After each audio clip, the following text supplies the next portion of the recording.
நீங்கள் துலாம் லக்னம் கன்னி ராசியா அல்லது மேஷ ராசியா? உங்களுக்கான பலன்தான் இது. முருகவேல், திரிசூலம், தாயத்து, ஜெர்மன் சில்வர் கொலுசு மற்றும் அனுமன் தாயத்து. துலாம் லக்னத்தில் பிறந்தவர்களே, மேஷம் அல்லது கன்னி ராசியில் பிறந்திருக்கிறீர்களா? நவம்பர் முடிவில் இருந்த தடைகள் டிசம்பர் 20க்கு பிறகு திடீரென மாறப்போகுது. வணக்கம் நண்பர்களே. மேஷம் ராசி மற்றும் கன்னி ராசியில் பிறந்தவர்களுக்கு மட்டும் மிக முக்கியமான சுக்கிரன் கோச்சார பலன்களை பார்க்கப் போகிறோம். கோச்சாரத்தில் மறைவு ஸ்தானத்தில் இருந்தார்.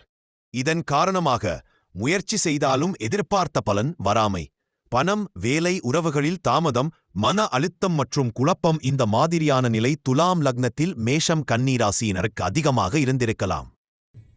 ஆனால் இப்போது நல்ல செய்தி. சுக்கிரன் மறைவு நிலையிலிருந்து வெளியே வந்து நல்ல நிலையில் நகரத் தொடங்குகிறார்.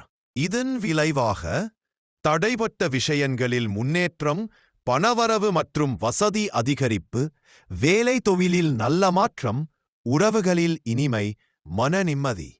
குறிப்பாக துலாம் லக்னம் மேஷம் கன்னி ராசியில் பிறந்தவர்களுக்கு நீங்கள் எதிர்பார்க்காத விதத்தில் ஒரு நல்ல செய்தி அல்லது வாழ்க்கையை மாற்றும் வாய்ப்பு இந்த காலகட்டத்தில் கிடைக்க வாய்ப்பு அதிகம்.